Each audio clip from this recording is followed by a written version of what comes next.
haces respecto al aumento de precios? Bueno, cómo no. Tenemos entonces, vos bien lo decías recién, un 1,9% de la inflación del mes de junio, con lo cual es una victoria por parte del gobierno que viene hace rato insistiendo en llegar a una inflación que empiece con 1 y demás. Si la desglosamos, si miramos más adentro, ¿qué tenemos? Sí. Los rubros que tiraron para abajo la inflación, que de hecho hace 3 meses consecutivos que viene bajando, que viene desacelerándose la suba de precios, porque sube, pero estos últimos 3 meses un poquito menos cada vez. Exacto. Los rubros que tiraron para abajo fueron la ropa y las comunicaciones, además de levemente las frutas, carne vacuna, pollo y cerdo. Es decir, esos rubros que están por debajo del promedio y que fueron los que le empujaron a que el número quede finalmente en 1,9%, lo que nos muestran es que la caída de las ventas sigue siendo la principal causa que limita el incremento de precios, la principal causa de la baja de la inflación en estos últimos meses. Perdón, Julia, entonces, esto es importante lo que vos decís. Sí. Parte de este 1,9% del aumento de precios en junio está vinculado a la caída de las ventas, o sea, no es tan positivo el dato para el gobierno, ¿no?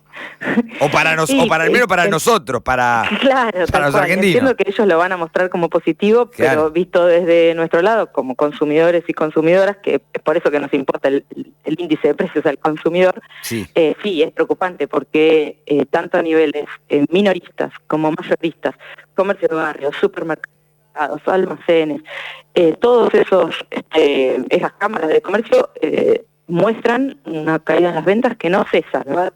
10 meses de caída en las ventas. Y lo mismo se puede ver mirando el índice de precios al consumidor. Los precios bajan justamente, y creo que en el caso de las prendas de vestir, de la ropa, es un poco más manifiesto, un poco más fácil de advertir.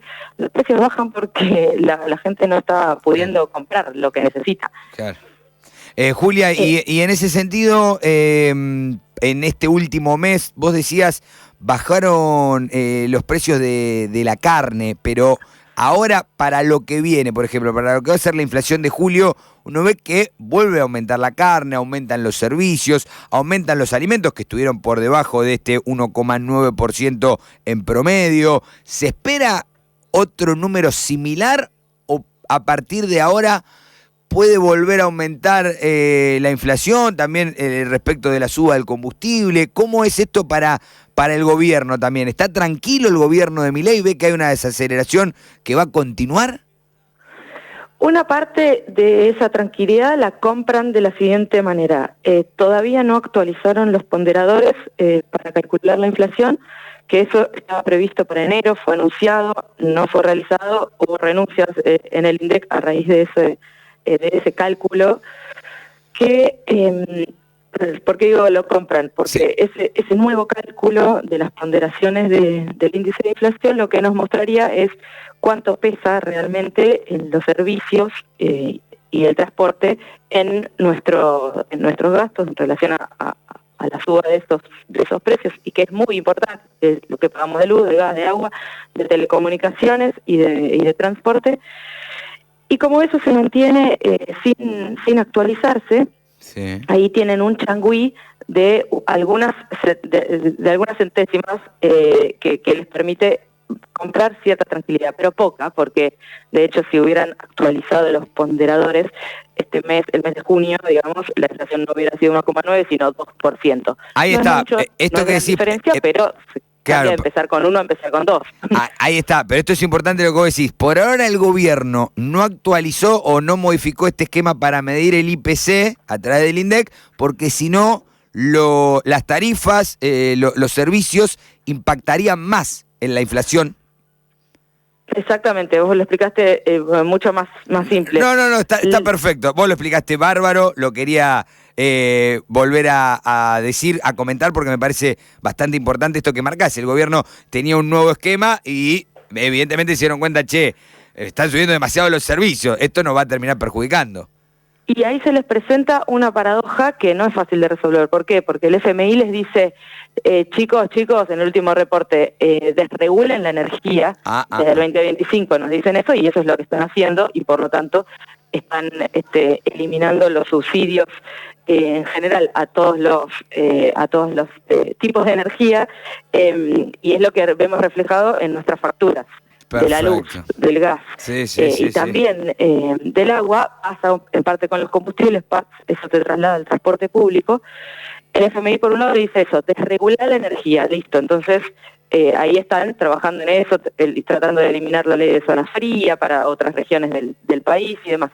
Bueno, mientras esos servicios suben y mucho, y representan mucho en el gasto de las familias mes a mes, por otro lado, el FMI también te aprieta para que tengas los datos de la inflación medianamente controlados, y es además uno de los caballitos de batalla del gobierno. Entonces se encuentran con esa dificultad. Claro. Pero bueno, por ahora no aplican el nuevo esquema de jerarquía de los precios para con el bolsillo de los hogares, y por lo tanto ahí tienen un changüí. Pero por otro lado, sí es importante que los aumentos que vos mencionabas, que podemos ver en las primeras semanas de julio, han sido significativos. Pero bueno, con apenas unas semanas no podemos de por sí decir cómo va a cerrar el mes.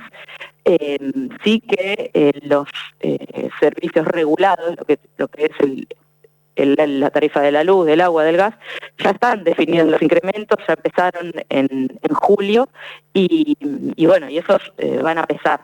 También en el rubro de salud, los incrementos de las prepagas para el mes de julio se van a mover entre un 2 y un 3%. Bueno, esto hay que tenerlo en cuenta entonces a partir de estos números. Y bueno, lo que decíamos del transporte, que también es otro de los regulados por el gobierno en relación a naftas, peajes y colectivos y subtes y trenes, el aumento es también significativo.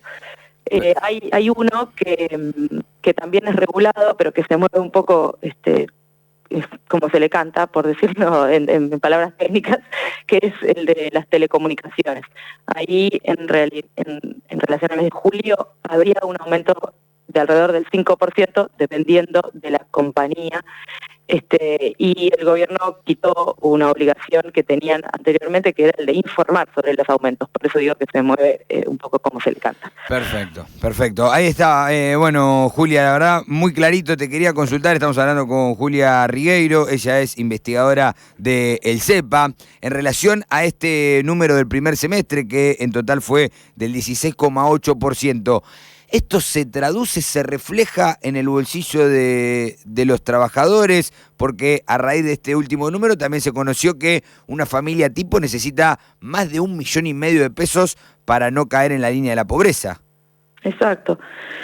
Bueno, no. ¿Y por qué no? ¿Por qué no? ¿Y por qué las dos cosas son ciertas? A ver, es importante no decir, no lo diríamos, ¿no? Que este dato miente. No, este dato está calculado de una determinada manera y refleja una verdad. Ahora bien, si nosotros queremos saber si eso refleja nuestra realidad, tenemos que mirar nuestro salario, y cuando nuestro salario efectivamente no subió por encima de la inflación mes a mes, acumuladamente, interanualmente, etcétera, ahí es donde no se ve reflejado. Y cuando además el peso de los servicios que tenemos que pagar para mantener nuestra casa en funcionamiento, y mucho más en los meses invernales, sube y sube, también por encima de esa inflación promedio, y tampoco está fielmente reflejado en ese cálculo, ahí es cuando de vuelta no refleja la realidad. Cuando la inflación en dólares es mucho mayor a la inflación en pesos, entonces ahí también es una parte de la realidad que no está en estos datos de INDEC, y que lo mismo sí nos afecta en el día a día. Claro. Y después, bueno, la estacionalidad sí también tiene que ver. De hecho, este mes empezó a aumentar estacionalmente los rubros que tienen que ver con recreación y cultura por el acercamiento de las vacaciones del invierno. Y por último, y no menos importante, también es necesario pensar en cómo ese ese número dice una verdad, pero todo esto que yo mencionaba hace que las familias hayan tenido que recurrir a algún tipo de deuda en este último tiempo, algún tipo de cualquier tipo, ya sea tarjeta de crédito, préstamos o cualquier otro, y eso también hace más... ¿cómo decirlo?, más preocupante la situación diaria y mensual de las familias, con lo cual 1,9% puede que se mire con cierto desdén, como decir, ¿y a mí eso qué me importa? ¿A mí eso qué me hace? Yo igual estoy hasta acá y no llego. Claro, el aumento de la morosidad, ¿no? El pago con intereses, en definitiva, para las familias. Exactamente. Y no es algo que no haya sucedido durante el periodo de la convertibilidad en los años 90, la década de 1990, existió un régimen de cambio que mantenía una inflación un poco planchada. Pero bueno, creo que esto lo que nos enseña es que si bien la inflación es una variable de la economía muy importante y de mucho peso cultural y económico para nosotros, no es la única que tenemos que mirar, no es la única en la que tenemos que referirnos a la hora de, por ejemplo, votar. Pero no solo votar, sino mirar la realidad y saber lo que nos pasa. Tenemos que mirar en otras. Tal cual. Además, esto que vos decías, Julia, y está clarísimo, el número de la inflación refleja a medias, ¿no?, el verdadero aumento de precios, porque no se considera con demasiada relevancia justamente la suba de los servicios. La verdad, ha sido muy clara, te agradecemos por tu tiempo en el aire de 21 Radio y seguramente te estaremos consultando con mayor frecuencia por estos temas, sobre todo de economía. Gracias, Julia. Gracias a ustedes, que tengamos un buen día hoy. Esperemos, muchas gracias, ojalá que sea un gran día. Ahí estaba la palabra de Julia Rigueiro, ella es analista económica e investigadora del Centro de Economía Política Argentina, del CEPA. Hemos hablado con varios investigadores e investigadoras de este centro.